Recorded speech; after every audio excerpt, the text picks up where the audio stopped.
It's grand finals day here at VCT Verizon Game Changers. We started with 8 teams and we're now down to just 2, Cloud9 White and CLG Red. I'm your host, Yingsu, and I'm joined, and I'm delighted even to introduce to you guys, to your casters for this final best of 5. Welcome back, Vansili and Jess. Super excited. Thank you so much, Yinsu. We are writing history today. Our first champions of the VCT Game Changers. The grand finals, a best out of 5, as you mentioned. I'm hoping to see all 5 maps. The first time that I'll see it too, and I'll get to witness it. I'm just happy to be here. I know you guys know how dear it is to me to see these women going head to head. I've seen these women in other games. They're now in Valorant, staking their big championship here as well. They want to be champions here. There are a lot of other women that said that they would be champions in Valorant, but I tell you what, there are some other women that are really vying for that spot. So I'm so glad to be here for the grand finals. It's going to be a banger.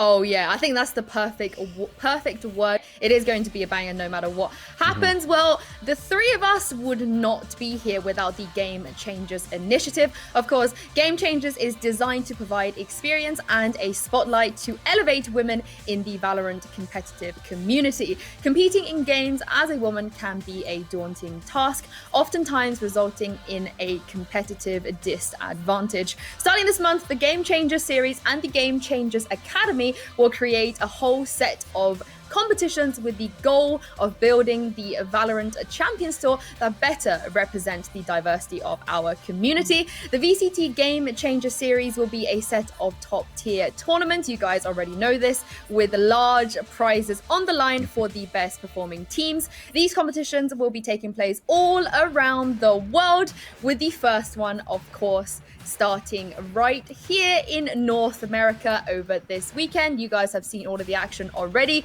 You know how big of a deal this really is. And Vansili, I'm beyond grateful to be here, and I'm also a little bit emotional with the support we've seen from everyone else, not just in the Valorant community, but the esports community for this initiative. 100%. I think, Jess, you and I were talking about it as we were debriefing after our first day, after we kicked things off with Yinsu on the first day, and the amount of DMs, messages that you've gotten coming into the scene too has been amazing. I think when you're looking at the chat themselves, I'm looking at you guys at /Valorant and also /NerdSTGamers. Everyone has been really positive about this and really happy and welcoming to the scene and to the competition. So it's great. Again, we are writing history right now. We're getting into the grand finals, and now we get to crown a champion. You talked about prize pools here and there, Yinsu, but I think all these ladies, they want to have that crown, that championship, and that trophy.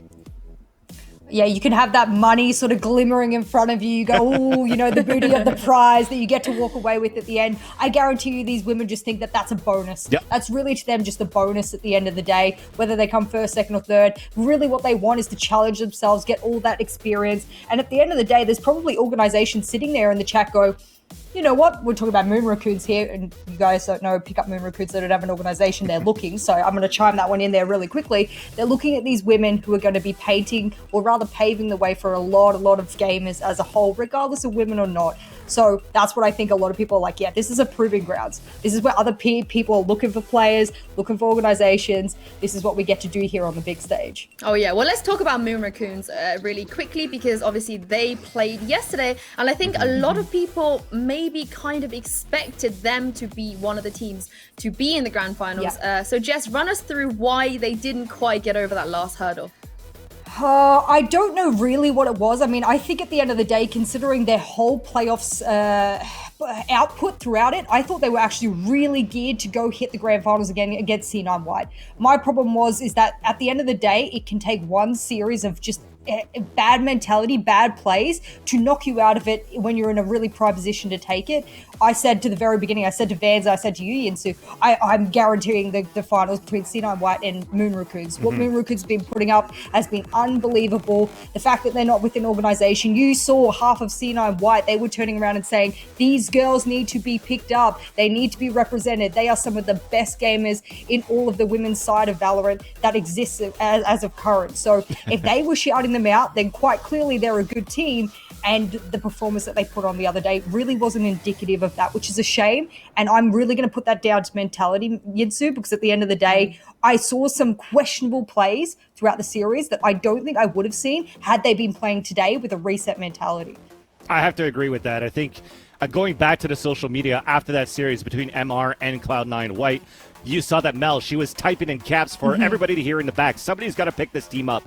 And I think it was even Katsumi that was saying it's very rare that you get into like such a young and hungry team that maybe not many people or players have heard of, and as a group have made Cloud9 White sweat into that series. So you go back into this when you're like, oh, well, after looking at the first map going into double overtime, the second map going into the last round of regulation, it's got to be a rematch going into this one too. But there's so many factors that could be played into this, because when you look at the run from CLG Red, though, it's they were playing throughout the whole lower bracket finals until they met Moon Raccoons in that lower bracket final. So there was a break in between for where MR was actually playing while CLG Red were coming in hot. So is there going to be a little bit of like, oh, we overstudied them, we were psyching ourselves out by thinking how CLG Red were going to play, and then maybe from that factor, CLG Red maybe took the upper hand. Again, these are all speculations, but you still have to give it for MR for such a good run that they had so far. I mean, looking at that bracket as well, as you mentioned there, Vansili and Jess as well, the way that these teams have really fought tooth and nail to get to where they are today is great to see. And also it just proves how competitive it really is right now. But having said that, Cloud9 White sitting pretty comfortably in that upper bracket, Jess, beyond, that double overtime against Moon Raccoons, they probably had some of the easier times in comparison to their opponents. If you are a team, regardless of the tournament, and you're hitting the playoffs and then the grand finals not having dropped a single map in any series, you know for a fact that you're looking at those websites and you're on like, you're betting to like 1.01. Everyone's putting 1.01 because they don't want to lose any more on the bets than they have to when you're a C9 White that doesn't drop a singular map. I will say that it's always unfortunate when you see the 2-0 Moon Raccoons, for example, and you go, they actually put up a really good fight, and the score is not showing that. You don't get an indication as to how close that really was. So yes, they were pushed to their limits. They, as the girl said, made them sweat. I just purely don't think that if you are so used to never dropping a map that you get into the grand finals and you drop more than one map maybe, because the best of 5 you have to play all maps. So that's probably the only error that's going to go against C9 is that they don't get the ban. They have to probably play one of the favorable maps for the other team. That's probably the only area that I see a problem for C9 White. Otherwise, I'm either cast a blessing them or cast a cursing them. We will see. Because I don't know, that's just what my stats are telling me, and so I'm just putting it out there. Mine's just very simple. You look at Cloud9, I do agree with Jess, and I do agree with you, Yinsu. They've been unbeatable right now, right? 2-0 all the way into the grand finals. But the thing is, when you look back into that series versus MR, they're almost beatable. You had a double overtime and 13-11, which means that there is some weaknesses that potentially CLG Red put that study in that they could maybe take a map away from at least the best out of 5. But being realistic, maybe that getting that one map out of Cloud9 White is going to be a great accomplishment already in itself. But looking at the whole series, it's going to be a tough one for them. Well, let's talk about that, Vansili, because this is a best of 5. So when we're out of the best of 3s now, best of 5s are very, very different. There's nuances and intricacies when it comes to this. So explain to, everybody at home who might not necessarily be too familiar with this format, what to look out for, and also, of course, that one map advantage as well. Yeah, so just to get back on it, that means you have a one-map advantage for Cloud9 White because you've come from the winner's bracket, which now means that the lower seed, which is Cloud9 Red, gets to choose the first map. So there's no bans. It's going to be pick, or I guess only 4 of them, and then there's going to be one that's not going to be played. So my assumption going into this one here is I think that CLG Red, with their first map pick, has to be Icebox at that point. They've played this map so many times, and they've looked really good, actually, versus MR yesterday, where MR made like that 13-11 scoreline or whatnot, but I think we've seen some good improvement of CLG Red throughout the tournament, and just a combo of Benita and also Naomi together has been looking very strong on the defender side. You have to go. You have to pick Icebox. I hate to really put it on one map and to say that CLG Red is just limited to Icebox. I hate doing that with the team because I know, as we can see, that they were able to do that awesome sort of revenge match just yesterday. Yep. So you know that they are good on other maps when they put their mind to it. But how much emphasis can you really put on that when you go, well, actually, what's the only map we can foresee them beating C9 White on? Oh, it's Icebox. Why? Well, C9 White doesn't really play it. Well, I hate to put it that simply. Right, that's the worst part to put on a team when you know that actually this is the grand final. They worked their way here. They deserve to, have quite close maps and matches. But you know, I have my Excel sheets up, Vans, and I'm just looking at it and I'm like, oh my goodness me! Like I'm looking over towards CLG Red and I'm like, yeah, 10 win, 53%, 75% defending on Icebox alone. That's their highest ratio by far on any map. It is lighting up green in my Excel sheet. So if you don't go Icebox first, you're gonna struggle in the rest of the series. Yeah, I mean, because again, sorry, Yinsu, I just want to go back at it too, as we're talking about Icebox, because when you're going back to Cloud9 White versus MR, really what helped C9 get that map was the performance that you've gotten from Katie on that defender side. I'm looking at that stat right now. She had the 224 ADR as a Jet going in that matchup versus MR, and I remember like the amount of headshots she was getting with the operator on retakes on the A site has been very good for C9 White. So if that doesn't happen for C9 White today, assuming again the first map is going to be Icebox, then CLG might have a chance at least to get one map in a series. Well, let's put everybody out of their miseries and actually see what the picks are for today. Again, as Vansili explained, there are no bans, so it's going to be pick, and one map left over, of course, because of that one map advantage. We do have a graphic, I believe, that's going to come up soon. I hope.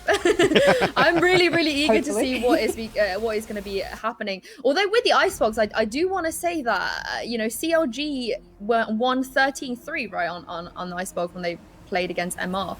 So they're also very comfortable on this. So this could be a real test. Never mind, we're going to have some highlights real quick before we show you guys the map pick. So we're going to have to stay in the suspense of not knowing what it is. They're keeping it secret. You know what it is? They don't want to prove Vans right. That's all it is. That's literally it is. And I agree with production. I shout out to production. I don't want to agree with Vans either. I don't want to bring it up.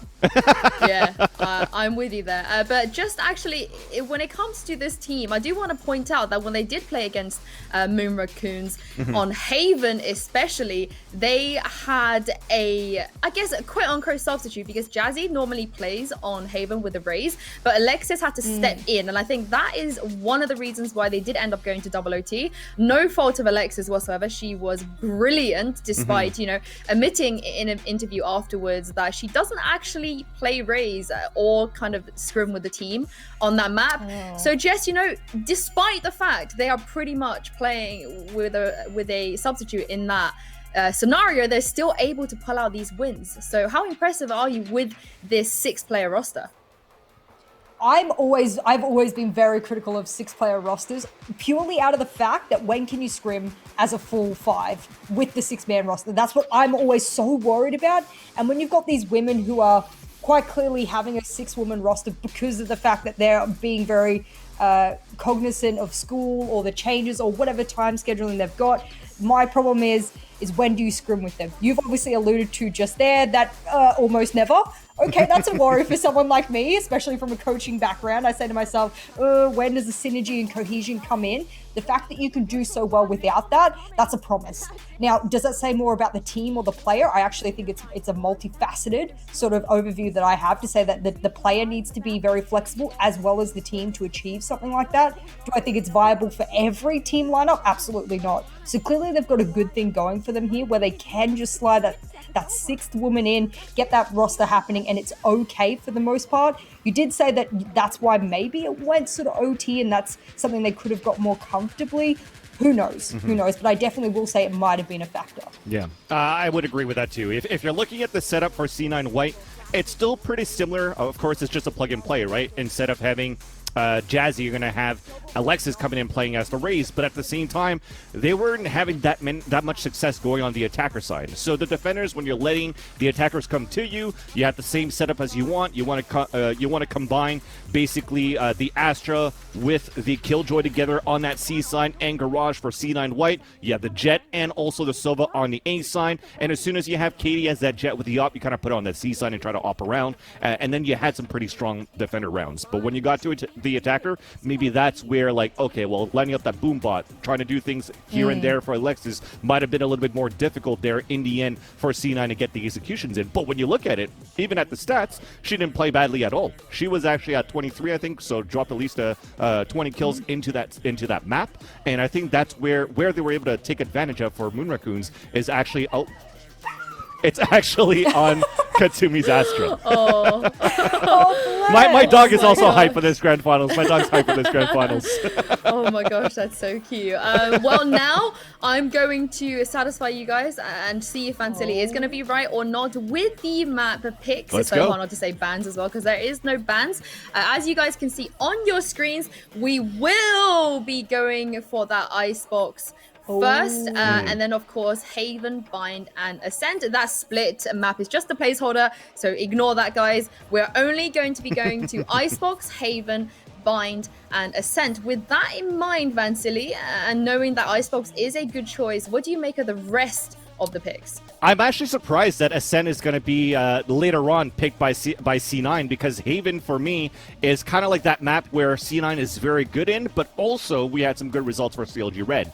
CLG Red actually banned Ascent versus Dignitas, if I'm not mistaken. If you look at the stats for CLG Red on that defense, they're actually pretty low. For a map that's usually defender-sided, they're kind of like a 30%, something like that on defense, which doesn't show much strength for them, where C9 could potentially take advantage of it. But I think, you know what, we talked about it a few days ago on that first day. You play the maps that you're comfortable with, and it's going to be C9 taking Haven, because they've beaten top teams on this map before too. Speaking about even Renegades as one of those teams. I wanted to jump in and say it's one of those, do you play into your enemy or do you play your own game? And that's what I really want to highlight, because you kind of put like the icing on the cake there, and I'm going to chuck the cherry on top there for you, Vans, and say, I think if you're C9, you're looking over to CLG Red, even if you got there just from the playoffs and you looked at how they played Ascent, you actually don't have a lot to go through. Let's be honest here. There was only 2-round losses on their attack where it just went completely other-sided on that Ascent. So what do you really have to analyze? Let's say you went back, support staff went back, and they go, I only get to analyze 2 rounds. That's not enough, really, if you're talking about really recent results. There was 11 rounds on their defense that they could go through, so maybe you could do a bit of a counter on the defense, but you don't want to be half the map counted and ready to go. I would rather go to CLG's best map, have like, what have I got here? Like 20 wins, 14 losses on attack alone in the past week of playing Haven, and I can go through and rip 30 plus rounds on each side and be really confident. So for me personally, if I was a coach, I'd be turning around and going, well, we're a good team. How about we just like counter them on their best map because we've got 30 plus rounds? Well, this is going to be a big one. C9 will start with a map advantage, but both of these teams are going to want to get on the board straight away here on Icebox. Jess and Vansili, take us away. Thank you so much, Ginsu. So I just have my little Chopin in my hands to have him stop barking. We're going to kick things off right away into the grand finals Icebox. And again, Jess, you're looking at this matchup. You're looking at this series. We have a map in hand for Cloud9 White. There's still going to be a bit of pressure going into the series for CLG Red, having only Benita facing C9 in the past events into a grand finals before. But everything else for CLG, it's been quite new for them. That's probably the biggest hurdle as well, is that a lot of people don't realize is that C9 White, or rather CLG Red, has never gone up against C9 White in their full powered form that you're seeing them here today. That's a frightening aspect, because we said on day one, teams are going to take like almost an entire map in a series to feel them out. They're going to work out what's the aggression feel like, what's the win conditions for them, how can we counter that, do we have enough gun skill or mechanical skill to really deal with that? If we don't, then what abilities can we use? Do we have to flood them as players to be able to get the trades off? There's so many questions you have as a team when you've not gone up against a team before that you know is very strong. That's my worry, is that had Icebox been like map 2 or 3, it actually would have been more beneficial rather than trying to fill your team, rather your opponents out on your best map. Yeah, definitely. And when you're looking at CLG Red on their defender side of Icebox, I think that's where they kind of shine the most. So looking at them on the attacker side, seeing how C9 might be able to adapt to CLG Red, because CLG Red had very good results versus MR yesterday, where C9 White kind of made it a closer game. So I'm sure there's going to be something that they could study going into this right now. As you can see, CLG Red, they're looking for an all-out A push. This is actually a really popular push for them. You know that if you look at their heat maps, this is where they push quite consistently. Benita, I'll be surprised, the captain herself, she's able to kick things off on the head of the jet. Drone will spot out and location will be revealed.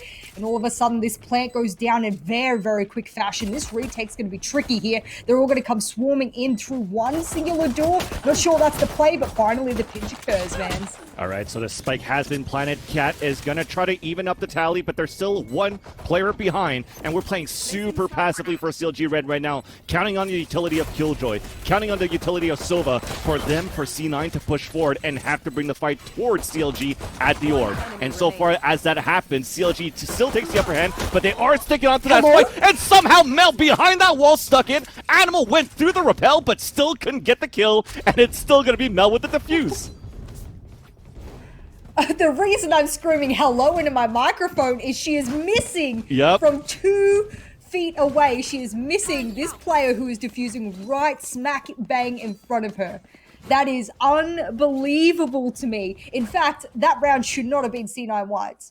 In any way, shape, or form, that pistol round should have gone to CLG Red. Yeah. The fact that Mel decides to tuck herself into, like, headshot, like, oh, I can't even believe that that's how this first round's going to start off. We wanted a kicker here for the Grand Finals, fans, and to start off like that, yeah, I'll take that. It seems the strat was even perfect for CLG Red, because they even walled up towards the top site of A, which means they cannot get shot at when they're planning. So they should have planted a little bit more out in the open to make it a little bit more safe for that pulse plan, so they could just spray. They counted and relied too much on wall-banging Mel on that defuse, and it was their demise for CLG. But we're trying to reset things, at least for CLG, but not for C9 White. They want to continue to press forward, and already 3 players have fallen on mid-site and B.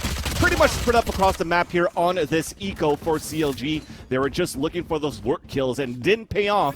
And there, finally, after a flawless from Cloud9 White, you will have the bonus coming in for them. Although Spect is absolutely shredded through the side of CLG, that is not the kind of momentum you want to start off with, especially on your map pick, especially when the round is so very close and it should have been yours. It was just, I would say it was 0.5 of a second there between probably getting that pistol kill off and Mel being able to get that defuse off. Nevertheless, you'll look over towards both CLG and C9 and work out exactly what weaponry we're seeing. Money tied on CLG, but they want to make this happen, so they're going to bring the Weapons of Fury. And another A push yet again. My heat map tells me this is a popular play for them. Definitely, like, these maps for the A site, the retake is going to be very important for C9 White, or for any team actually playing on a map like Icebox. Looking at this in general, the A site is designed at some place where you just always have to fall back on initial contact if you're not getting any kills. And there you go, you see, they're getting dropped down, they're falling back to the screens, Ryze and Benita getting the first bloods into this round, and we're trying to fight back. We're trying to clap back with these Spectres that we saved into this bonus, but it's still going to be the spike down here for CLG Red with a 2-player advantage.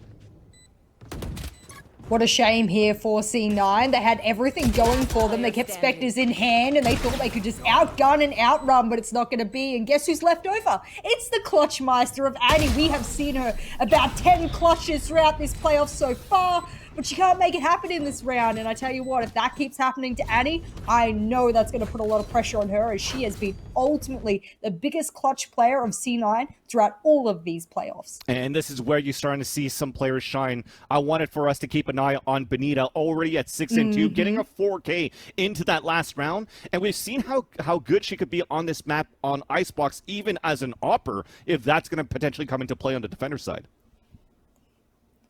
I just want to see the AWP in Benita's hand on Icebox again.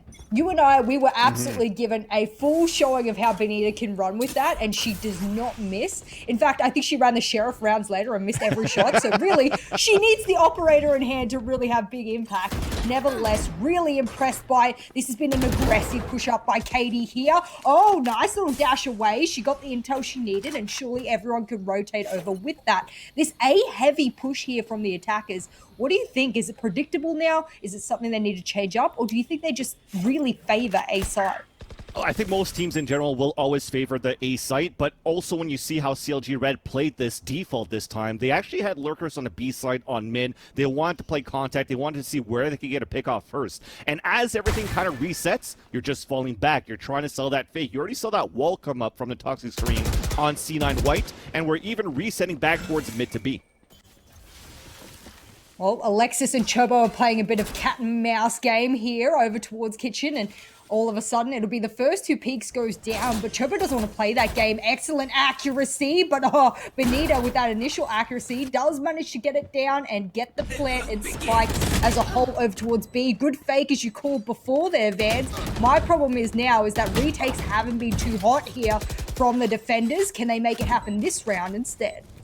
I'm assuming you still have a wall right now up for the defenders for C9 White on this retake, so this could be possible, and already we're going to have a Viper's Pit to come out too, just to try to bring the chances in our hand for C9 White to get the defuse. But you saw those mollies pop out from the Nanoswarm from CLG Red, and it's still going to be Naomi and Animal clearing things up and also clearing the Viper's Pit.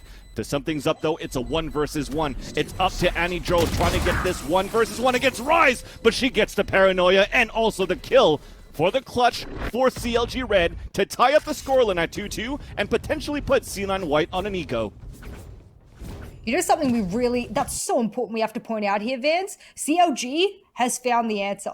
I'm not going to say it's going to work in every round, in every map of this series, but sometimes when you're going up against C9 White, rather than trying to fight fire with fire, let them expose themselves in area, let them go really aggressive, stand outside and wait for them to put themselves into an area where you've got multiple crossfires. I think rotating over to B, they're getting the player down there, forcing that Viper's Pit, all of a sudden they're running in, head first. I mean, speaking of heads, Sheriff's going to take off Benita's nevertheless, but my point here is CLG Red knows they don't have to fight fire with fire here. They can just let C9 White bring it to them, and then they just play.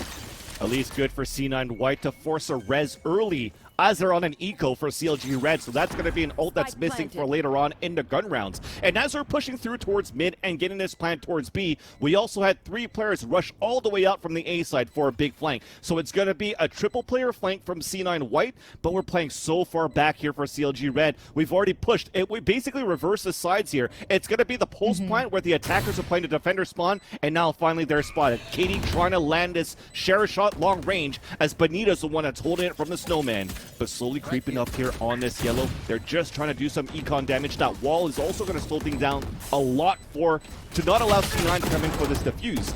Benita, there's that first kill, but we are retaliating. We are answering back. We are clapping back with the shares. But in the end, this spike is still going to go in the hands of CLG Red. It's going to be a 3-2 scoreline, and lots of kills happen overall on this eco, which worked perfectly for C9 White.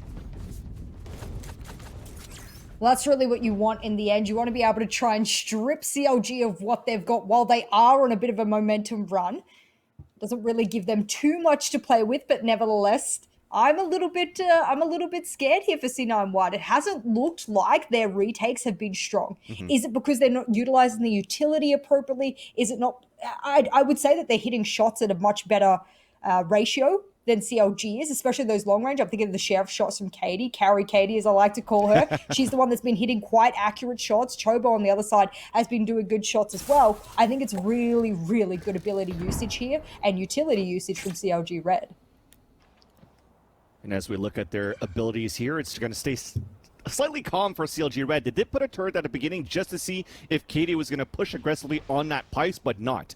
We are creeping up towards this B side. Mel's in a perfect angle. Should be an easy kill. Benita's the first to fall, but a second one slowly creeping up. So kind of like Lemmings, but Mel still holds the angle out. Both Nanoswarms pushing the opponent down towards the spawn side, and she still loses a fight and gets out freely. And they spot Alexis on the top. She's going to get a heal. The wall's going to come up, and the plant is also going to be secured for CLG Red. Meanwhile, though, Cat has gotten 1 kill to give a 1-player advantage for C9 White. They are closing in towards orange, and actually we didn't get the plant because of that kill. Sorry about that. They actually, Rise was forced to fall back with the spike all the way towards yellow, and everything actually gets reset. Wow. I actually thought Rise was going to get that one down. When I was hearing the spike go down, I was very confident that that would be the outcome. The fact that they now have to push on back, 30 seconds left, and the announcer confirms all for you. Paranoia goes out, but I don't think that's going to collect anyone. But oh, Katie, Rise has been absolutely making the big mechanical plays here these past few rounds on the Omen. But Annie makes it work, and the plant goes down anyway. Did they think it was Rise getting it down? Well, too bad. You picked the wrong person. Doesn't matter, because the retake will come out here for C9. I was worried about their retake potential in previous rounds, but like I said about CLG warming up to C9 White, never having played them before, Vans, my problem is that C9 White also needs to warm up to CLG Red. It's not independent of each other. Both teams need to warm up, and I think that's what we're slowly seeing here. Mel, though, I mean, I know Kat sitting at the top of the leaderboard there, we could talk about her later, but Mel, how many multi-kills has she gotten over this playoffs entire tournament? I mean, it's just been incredible the way that she can connect those kills one after the other in really quick succession. Exactly, and even if it's not about those multi-kills like the previous round, she's also good with her utilities to slow things down the way that she did to allow C9 White to come on a rotate. As I said, I thought the spike was down, but it wasn't, and because of that, the wall falls up, the wall breaks, and it becomes pretty much impossible for CLG Red or any team when you don't have a Sage up to get a plant down. And speaking about that, they want to move a little bit faster for CLG. The wall comes up immediately, the spike goes down at the same time, and at this 3-3 scoreline, CLG Red are looking to hold on his post plant. But look at Mel at the orange, places down that Killjoy ult and forces everybody out pretty much towards that yellow where C9 could potentially pinch. Oh, it's not the only ult that's possibly going to be popped. Rise thinks about it, gets back to spawn, but gets punished by Annie for it. Benita goes down, but Mel, multi-kill Mel, I'm calling her from now on. She pops it together with the double headshot, and there is no way Naomi does this. And as if the caster curse comes true as I speak it, all of a sudden, C9 White looked like that few rounds warm-up was all they needed to start kicking off the absolutely terrifying prowess that is the C9 White name. Vans, what are you thinking now? After we've gotten through our first few rounds, you and I were speaking about how it's, don't put too much importance on the pistol rounds, the eco rounds, etc. Wait until they're full buy rounds. How are you feeling now? Right now, it's all thanks to that ultimate from Mel right on that previous round. That lockdown that she put down. Sometimes you're thinking, why would she put it there, or why would any Killjoy put it there? But by flushing all your opponents towards yellow instead of towards green, you're actually making the chances a lot better for you on the white swings and on the trade setups on the yellow battles than trying to push down towards the spawn side. So that was perfect on their end. That's something that CLG Red has to pay attention to going into the further rounds when they have the weapons, and also when they're going to see the ultimate come back from Mel's side. Maybe they're going to have to think about it. Maybe they're going to have to work back towards the A side instead if they see Mel with the Killjoy ult back up. Speaking of the A side here, Vans, I said they put a lot of reliance and dominance over towards A, almost exactly as we said it. We saw a few rounds of the B hit instead, and, well, it looks like they want to switch it up. They're not just a one-site wonder. They're going to make it happen on multiple sites here, even if the retake does occur from C9. Good use of the ult here, Bladestorm. Katie says, good night, sleep tight, and she wants to make it a third, but she can't make it happen. And, well, this is Benita's opportunity here. She's got a Sheriff in hand. It's not a lot, but she can do quite a bit of damage here. 1v2, does she play it out here, Vans? I reckon she does. She's got every opportunity and not much to lose. She's got the overheal as well. She could pick up this weapon on the ground. She's also going to make the audio cue by dropping down as well. So that's going to be a little bit easier for Mel, there you go, for the white swing and also for the kill. But I do like what CLG kind of did there. They moved very carefully and very slowly into the site and played contact instead. They even got first blood. There was a chance for them to get that plant into that A site, but as we mentioned in that pregame, if Katie's there with the operator, with the knives, with the retakes, she could definitely put a whole lot of damage and secure the site on her own.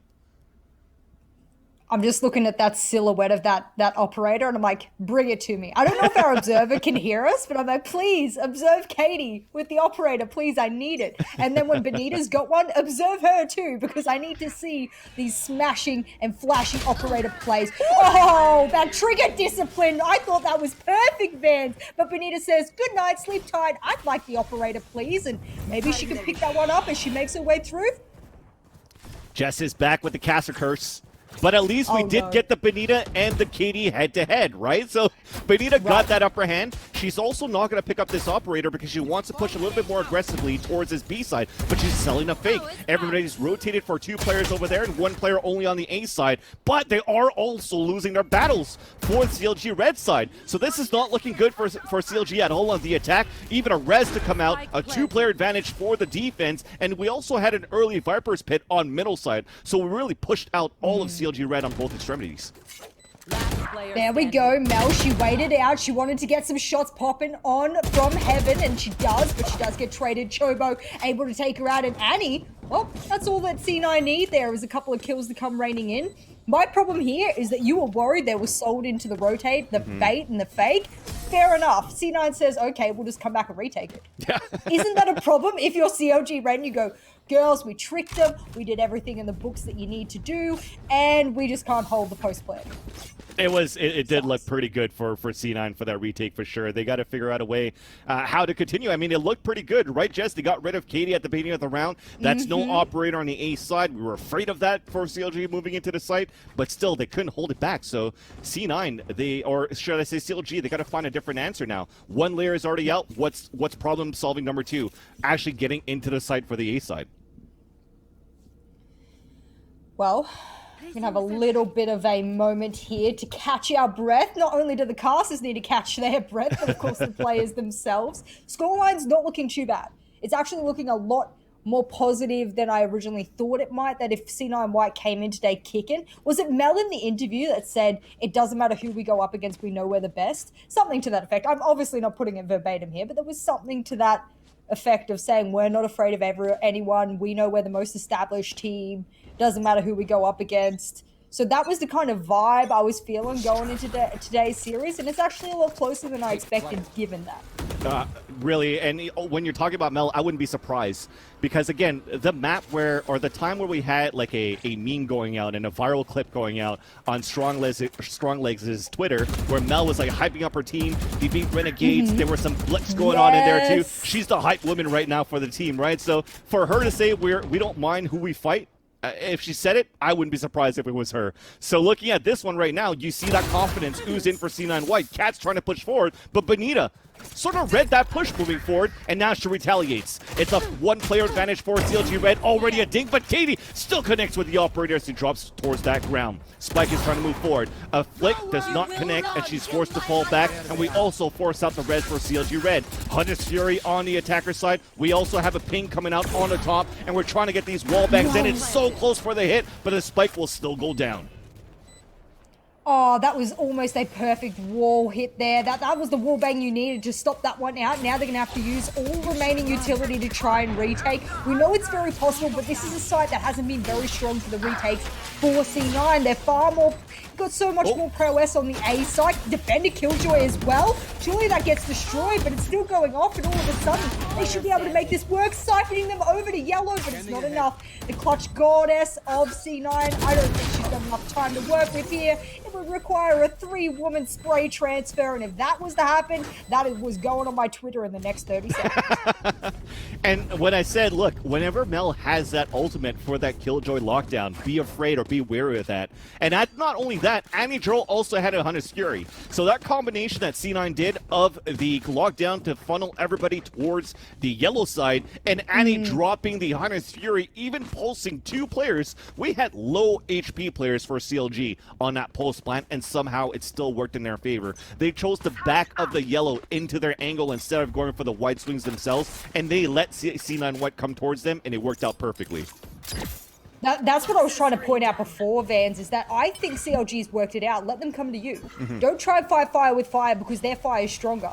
You know, they've got these huge fire-launching machines that are just outdoing everyone else. Let them come to you, and you can extinguish it on your own terms. That's what's happening. They definitely doused the lead right now. Only a 2-point lead for C9 White, but make that a 1-player advantage already from the get-go. First one to fall as C9 White is already on this retake. We're having some very fast plants right now for CLG Red on the attack.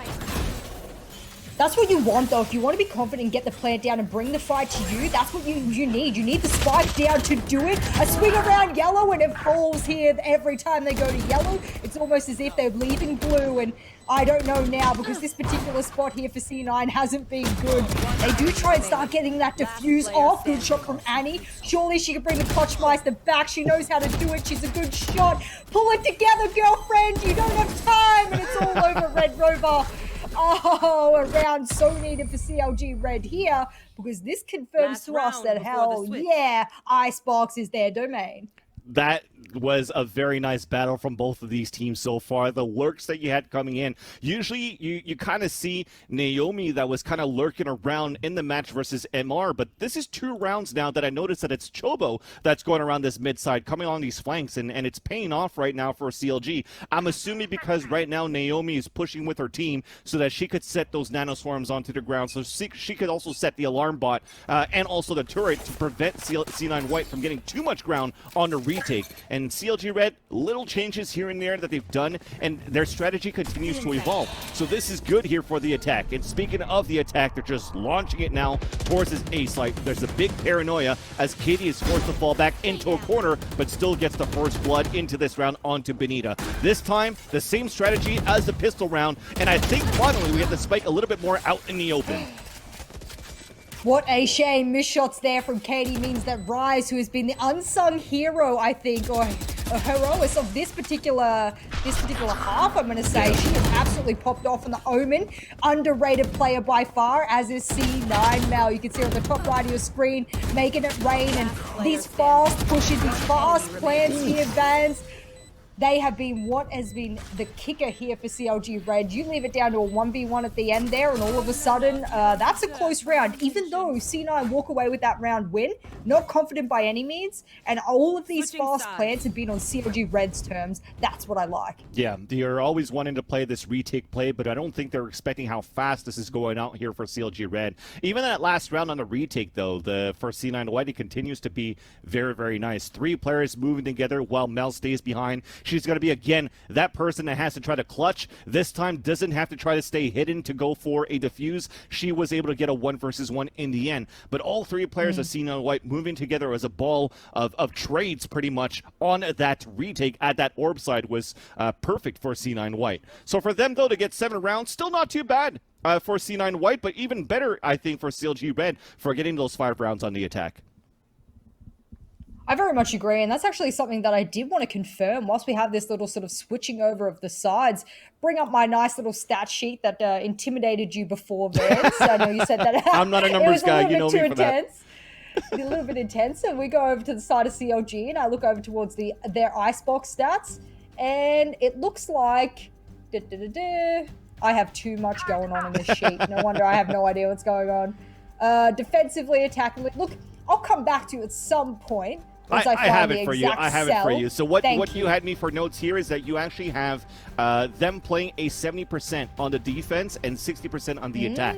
So for them already to get something strong on the attack and even stronger on defense, you're looking good pretty much for CLG. There you go. That's what I wanted to confirm. Are they stronger on the defense? Usually, statistically, which doesn't always say much on the game day, so we've got to be a little careful here. Put a little bit of an asterisk and a disclaimer at the end where that person mutters very quietly, results may be altered by blah, blah, blah, blah, blah. So what we're putting here is to say that, yes, at the end of the day, statistics show us that they should be stronger in this second half, but what's going to happen practically? Well, that's up to C9 White. It's the combination that you have from Benita as well as with their Killjoy on this defender side, and that is going to be Naomi. So again, she wasn't the one that was working a lot on the attack, but them together on the defense is going to be very hard for C9 White to take advantage of. And again, once the operator comes out for the Reyna, for Benita, it's still going to be even harder. So Katie, as we talk about her, the carry Katie, I think is what you call, Jess, yes. We want her to have that carry on the attacker side.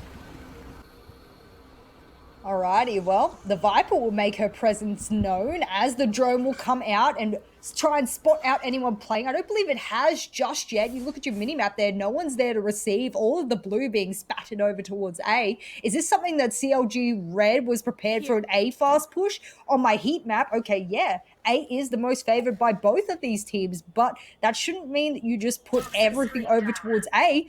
You can see Spike is actually now gone towards the A, even though they were sussing out the B side. Incorrect read on it, man. I think so. It's 4 players right now on the A side, so CLG Red, I think Red C9, White even more than the opposite team. But the wall still comes out, and the spike will go down courtesy of Benita. We're trying to go for the kills above the wall, but it's going to be Benita that's only going to do some health damage as Mel is going to get her re-heal. But forcing now all the opponents to come out towards 410 and also breaking the wall on that main side. It's still going to be Katie that draws the first kill into this round. Naomi, though, evening things back, and it's a crossfire on these walls, but it's still going to be the defense on a retake. A turn to take one down, the wall to come up, the right clicks from Alexis, and it's still going to be a 2 versus 1, though. Kat fighting it down. She's moving out with the knife, but it's going to be too late. The defuse comes out, and it is going to be CLG Red, and also the kill from Chobo to even things up or making things a lot closer as they're looking to tie things up on the second half.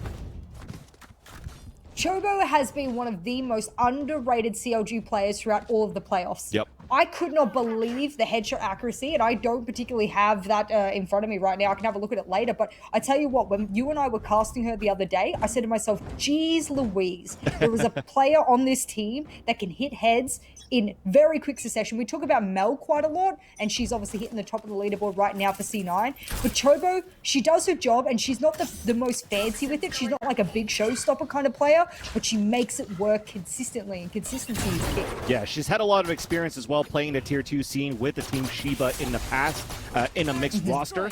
So getting into this Grand Finals, yes, it's maybe the first time for her, but the experience that she has from playing with the mixed team and all these qualifiers that they played in the Tier 2 scene shows and it shines into this matchup. But this time it's going to be Rise to shine first as they are holding it back on this B side, but it's back and forth, and for a 2 versus 1 again on an eco for C9 to make it this close. They're still looking pretty good, making things look very expensive on the second half here for CLG. And Katie, oh no, they bump into each other, and it's just going to be Benita that takes the upper hand. I thought it was going to be Katie right there to make it a 1 versus 1, but you got to praise the luck of the time, the luck of the timing for Benita to win that round.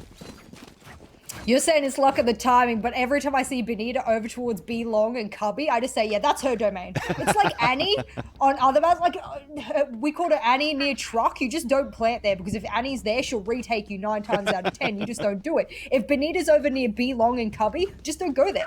Benita will beat you 9 times out of 10. So these are parts of the map that I think there's players that are really comfortable in, and I think that's Benita's playground right there. So C9 will have to guess things a little bit further once they try to take over this B side versus Benita. But this round, Benita is actually pushing out towards the orb on A. She's getting tagged by an owl drone at the same time that forces her to fall back. And because you see right now where Benita is currently holding only a sheriff, even if they won that second round, because we made it so expensive for C9 White with these sheriffs, the economy's not that great here for CLG Red. And we also could hint that, oh my god, that Benita is looking for that operator later on, but that's a nice shot there onto Katie.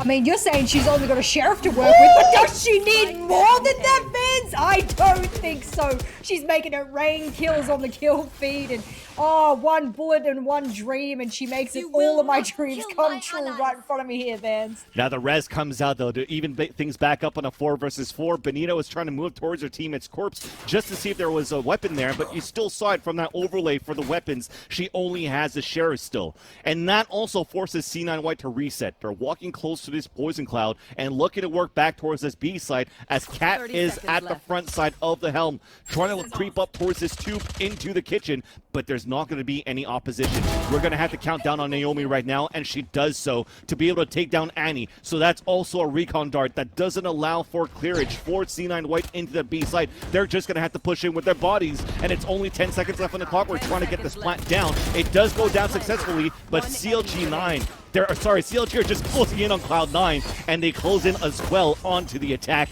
and that's going to be the easy defuse, and CLG takes the lead.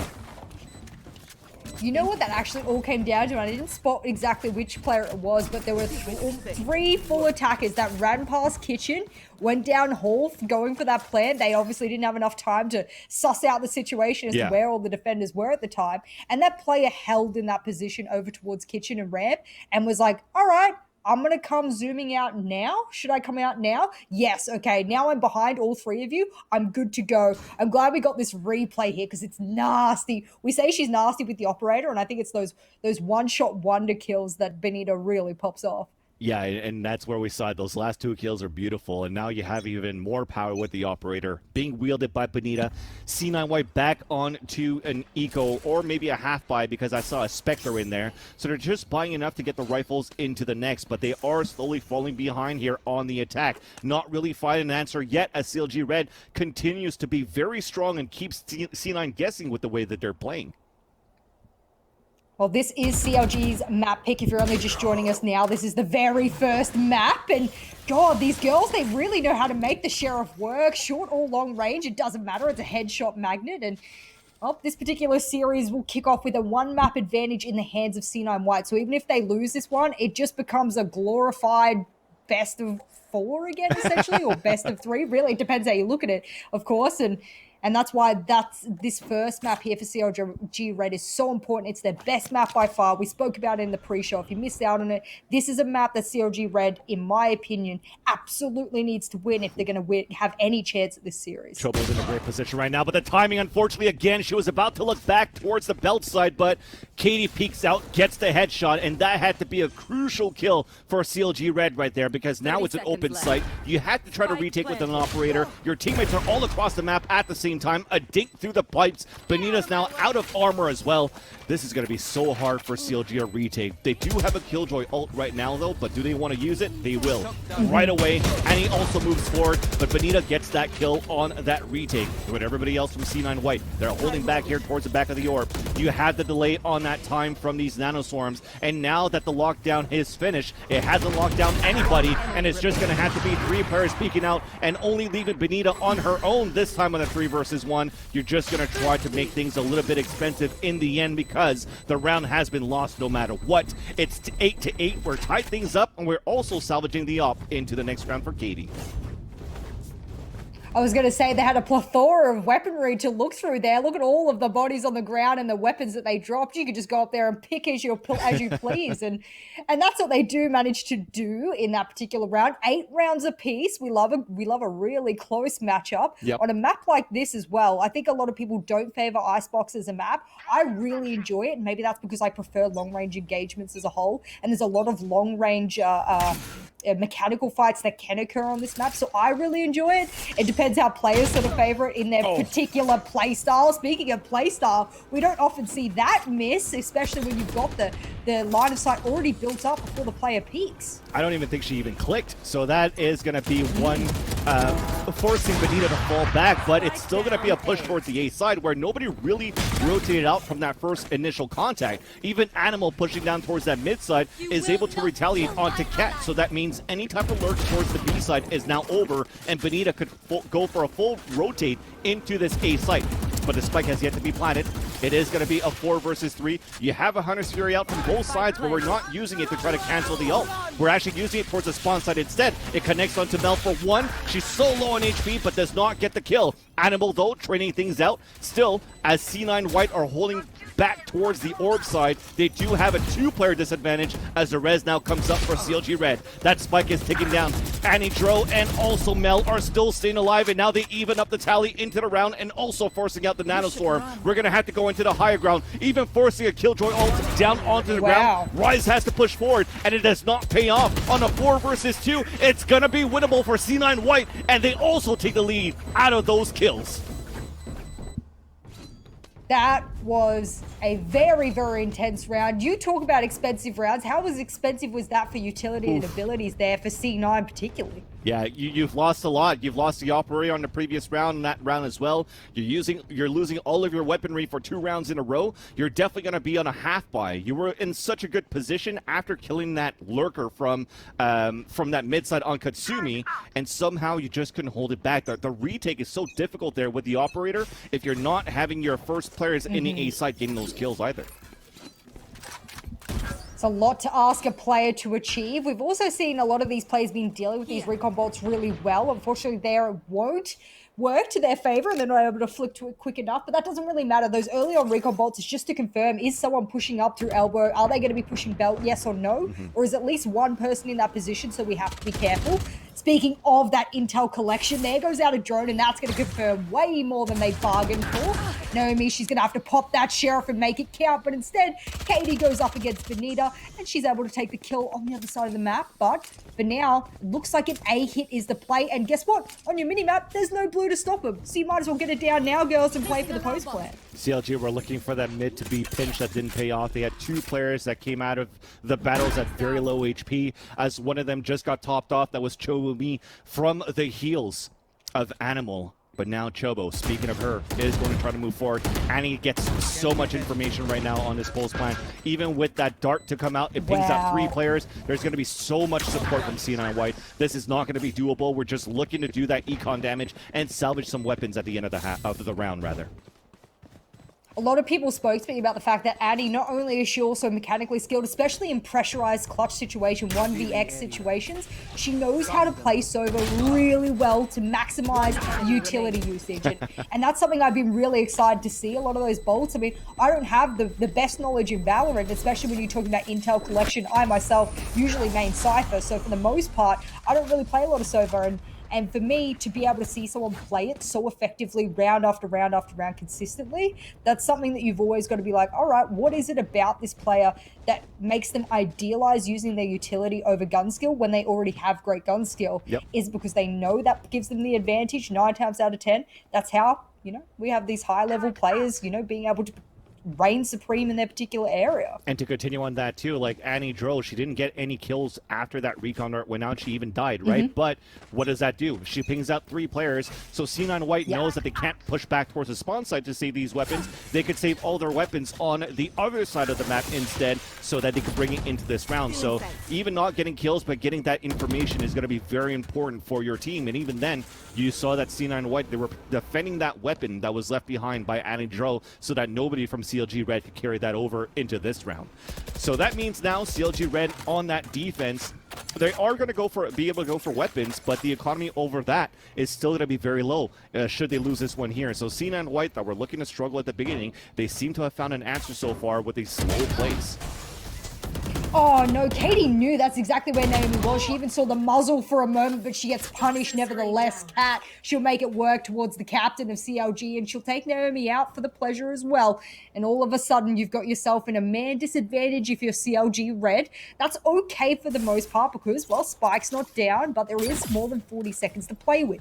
Where I think it was Yinsu who criticized some of these Viper plays from CLG. How are you feeling about it now? Are they pulling it out in the, rather CLG and C9? Do you think they're using it correctly here? Do you think Kat's really popping off with it? Oof. So far, speaking about Kat, she's going to get this headshot onto Animal, but gets traded out. And I think she does, just to answer your question. The Viper Pit does deny a lot of information so far. The walls that she puts at the same time on the attack, even on the defensive side, when she put it on a defense for those retakes, have been pretty good. But back with the action this time, though, on this plant that we have from C9 White. Chobo just got pinged out here from Annie Joe's recon, and you see those shock darts to come out too. But this is such a good crossfire from the 3 players of C9, although Chobo is able to make 2 kills out of that, and even up the tally on 1 versus 1. That clock is going to tick down. The smoke is out. Alexis is spraying through, and it's actually at halfway. We are sticking at the same time, and somehow Rise is able to get it. They're able to reply the same way as Mel did to them on that pistol round. That is the big detriment you have when you pop a smoke down, or a smoke's been popped down over the spike. You can spray through it pretty confidently. You can see where the spike is, shoot left, shoot on, shoot right? You can sort of swing maybe for a 3 centimeter diameter and be pretty sure that you'll hit the person who's defusing. What was that response there? You have to stop it. That round must go into your hands, and you could do that by stopping the person defending. They can't shoot back. They're on the defuse at that time, and they know they've got a stick.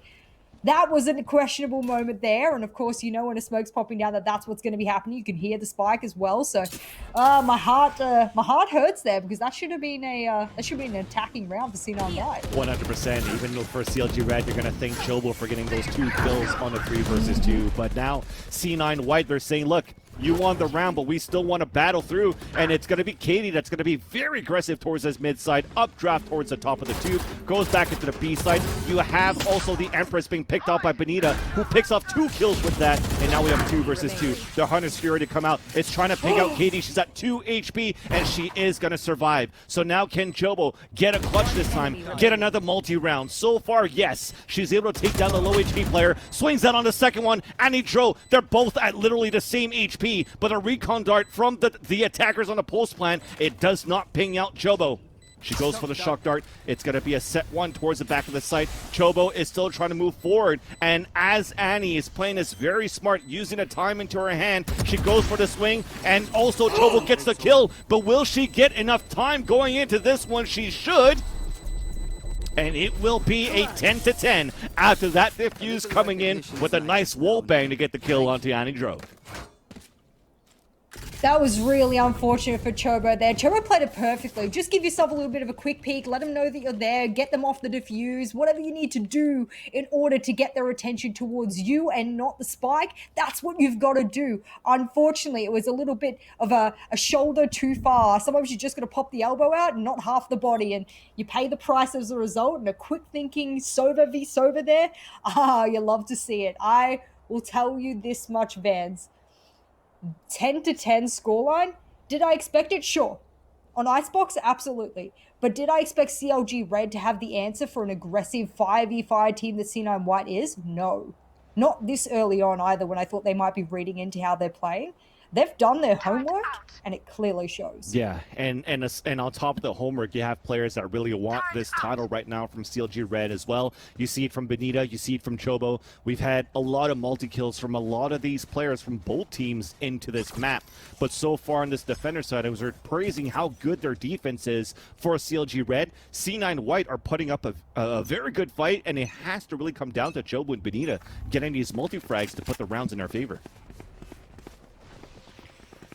Well, it is all open to interpretation here for both of these teams. It's who wants it more will take map number 1. C9 already has a map advantage in their favor, but you can't rely on something as simplistic as running through the winner's bracket so easy. Looks like A is going to be the hit, and they're going to bring that spike on in nice and fast. Ooh. We've not been seeing the panache from C9 White on their attack so far, but Benita, she makes this flank and she makes it snappy. She might take Annie by surprise. Yeah, it's very difficult for C9 White right now. They had the recon dart to ping out some players for CLG Red, and now the turret knows that there's a flank too. So they have to push very quickly into the site, and it pays off. They're able to drop down 3, but Benita's still on this flank, but couldn't capitalize on the second player. It's only going to leave Animal on her own in a 3 versus 1, and with that high-low on the pipes and at 410, it's going to be impossible for her to cross the screens, and C9 White, they regain the lead in the second half and regain the lead of this matchup.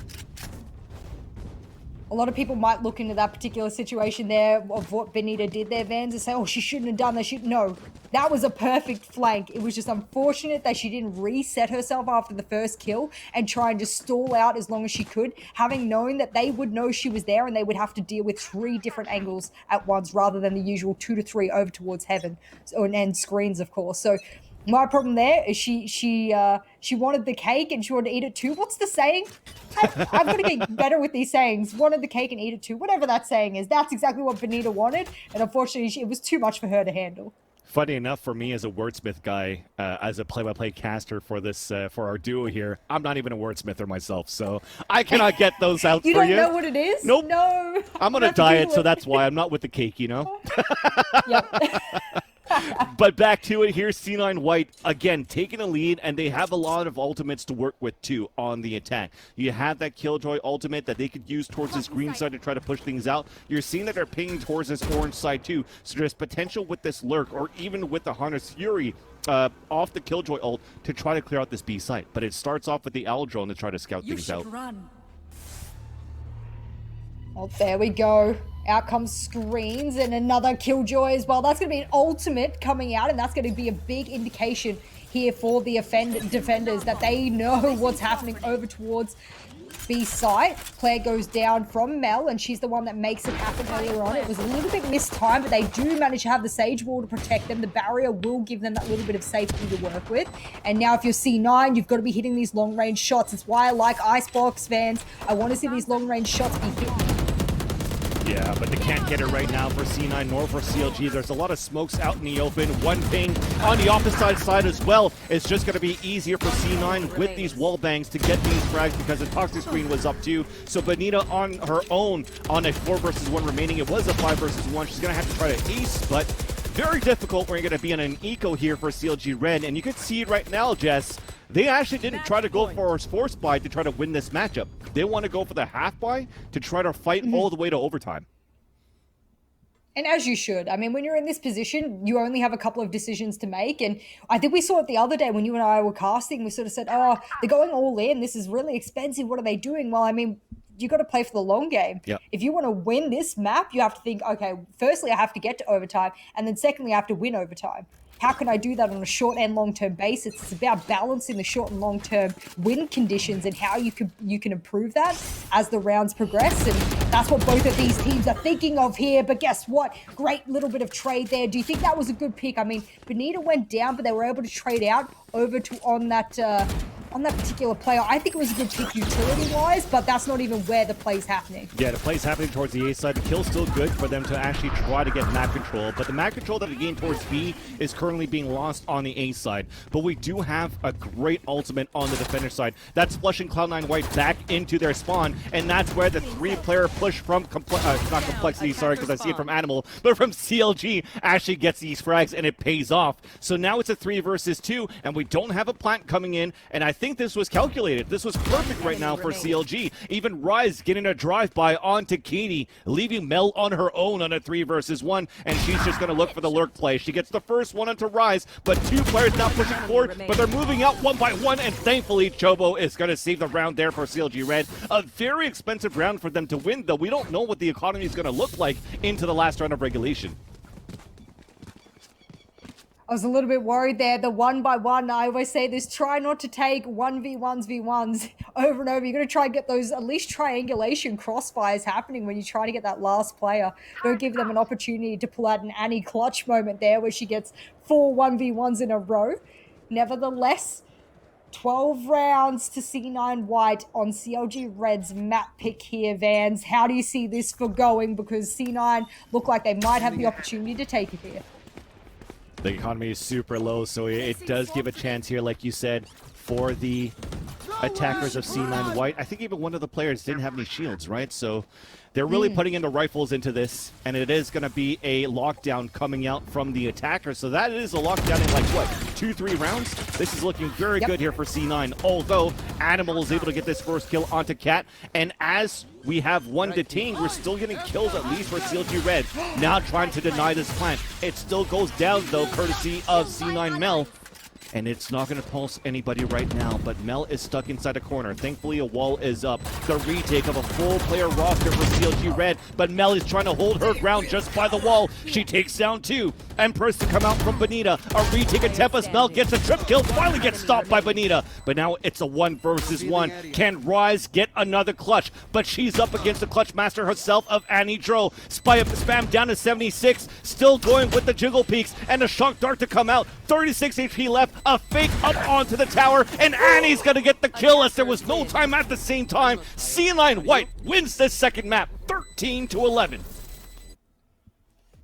You and I said, Vans, and as we come back, I'm just readjusting myself because I was sitting back going like this the whole time. Give me 1 second, catching my breath. No. That was amazing. That was actually a really good round.